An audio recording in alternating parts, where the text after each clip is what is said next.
It is Monday, April 22nd, and the Splash Zone is back in your life. I'm Matt Modi, and I have three NBA player props for you guys to lock in for today's NBA betting slate. As of right now, I have three for today. I might end up adding some to my dub club as the day goes on. We'll just have to see how we feel.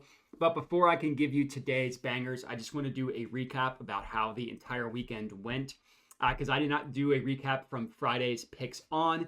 So the mainline plays did pretty well, up about 5 units on our mainline plays. We had a pretty good day Friday, a pretty good day yesterday, a pretty rough day on Saturday, but you take the three into account. Pretty good weekend overall. Granted, I only gave out one Underdog fantasy parlay to my dub club specifically, and what goes out on dub club is what officially gets tracked. Did not get that to cash.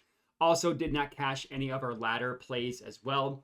Play those light for a reason, but hopefully we can start getting a little bit better luck with our juicier plays. But hey, as long as the mainline plays hit, we're always going to be in the green. And that happened over the weekend as well. On the entire season, that now brings our total profit. We're up just below the 115 unit mark of profit, which is incredible. Let's hope we can continue the success going into the playoffs that we had in the play-in through 2 days of the playoffs. And then obviously the regular season was amazing. If you are not already, I would appreciate it if you could subscribe to my YouTube channel and then like the video, comment, all that good stuff does help me out a ton. And the last thing I'll say before we get into it is the one shameless plug that I have is because odds get released so early for the playoff games, what I've been doing is adding plays for a couple days ahead to my dub club. So it goes out on dub club first, and then I record it on the YouTube video. So if you want everything immediately, I would suggest checking that out. It's only $5 a month.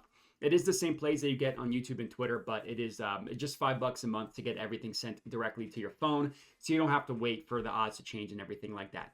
But enough about that. Let's get into today's bangers. You're only as good as your most recent bangers, so let's hope we can continue to splash around and get wet.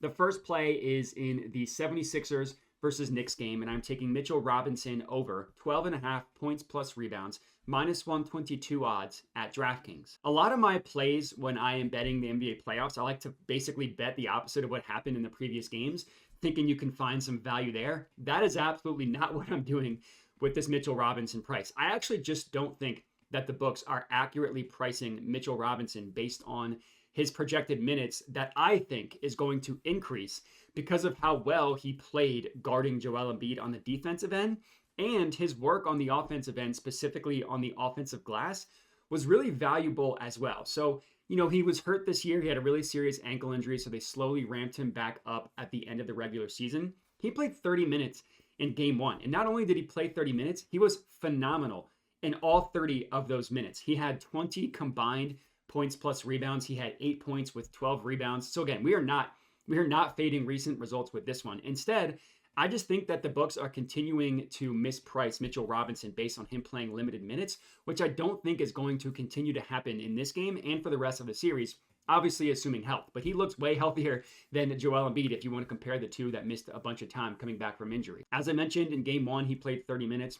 And also, as I mentioned, he was phenomenal guarding Joel Embiid. I would expect him to continue to play around the 30-minute mark of this entire series because he was much better than Isaiah Hartenstein at guarding Joel Embiid, especially on the offensive glass area as well. Those are two very important reasons why the Knicks won game one.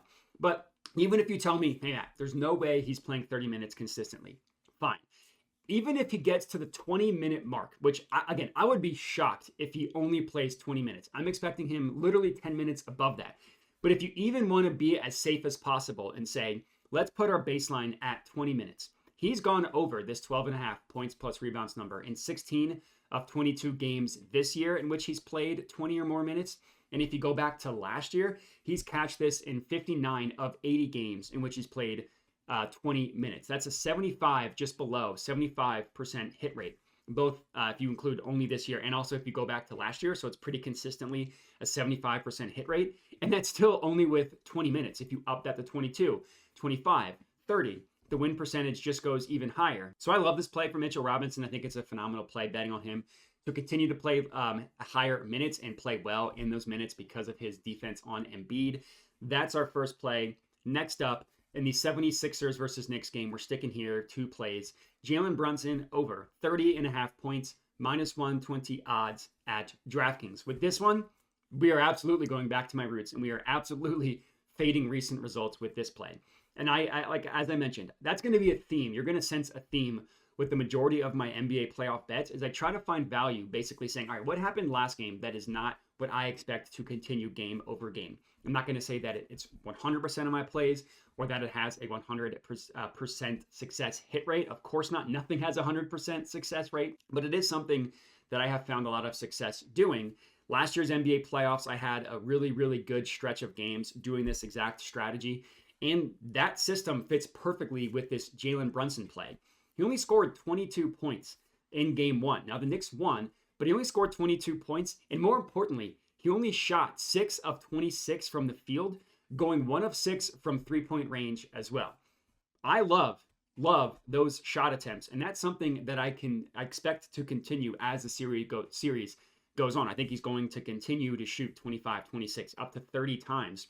And as good as Jalen Brunson is, even though I will admit the Sixers were pretty aggressive in how they played him, a lot of the shots that he took were shots that were tough shots that you see him make on a pretty consistent basis. The reason why the Knicks won game one was because the offensive glass, as I mentioned previously, and because they had a lot of role players go off who played really, really well. Josh Hart had massive three-pointers in the fourth quarter.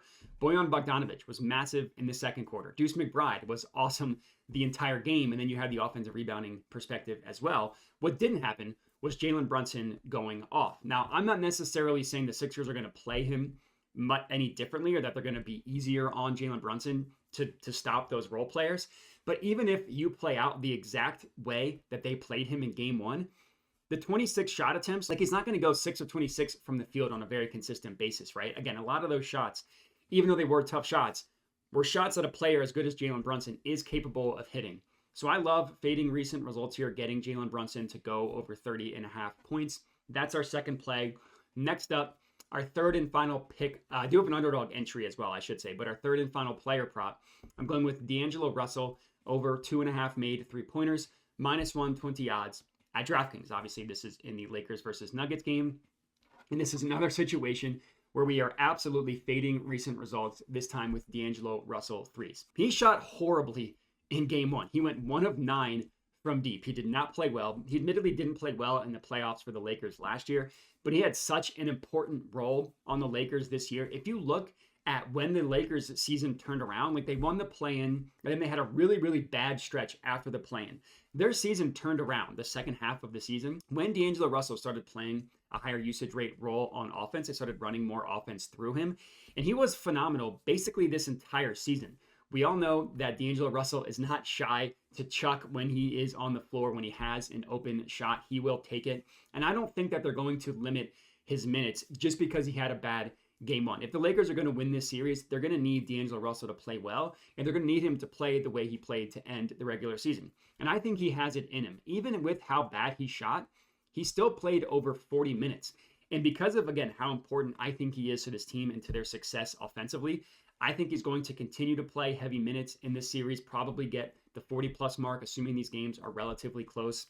And his role in offense is to get buckets. He's not shy to shoot. He's had a really, really good shooting season, shooting over 40% from three-point range. So it really is as simple as he shot 1 of 9 from deep. I think he's going to continue to shoot, continue to try and get himself into a rhythm. And normally with D'Angelo Russell, we've seen his over-under be at 3.5. So we are getting a little bit of a discount because it's the playoffs, because he had a bad game one. Getting it over 2.5, granted the -120 odds is a little bit juiced, but I'm still comfortable playing it at this price, obviously. I really like this D'Angelo Russell play. Rounding out our third and final player prop of the evening. Now what we have here, as you can see, is our underdog entry of the day. I just combined the 3 into 1 underdog entry. When I first signed the partnership with Underdog, we cashed our very first underdog slip. Haven't cashed one since. Granted, these are like +600, +500 odds, so your win percentage is going to be inherently pretty low. What's really been frustrating is that the last 3 that I've played have all lost on the last leg. We cashed the first 2 and then lost the last leg. That happened in both of our entries that I put out on Twitter yesterday. So hopefully we can have a little bit better luck with this one. The only difference I'll say is Mitchell Robinson is over 13.5 points, rebounds, assists, because Underdog didn't offer just points plus rebounds. But I think it's a good play still at that points, rebounds, assist number. If he just, one pick and roll where he kicks out to a shooter, we'll cash the 1 assist that we need to just be on track with the rest of the props. And that's all we got. 3 bangers for you guys to lock in, plus 1 Underdog entry if you guys do use Underdog. And if you do, should have mentioned this earlier, sign up using my promo link. It does help me out a ton, as I did sign a partnership with them.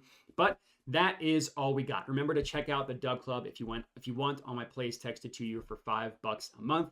Remember to like the video, comment, subscribe, all that good stuff. I appreciate everybody for watching, and have a good one.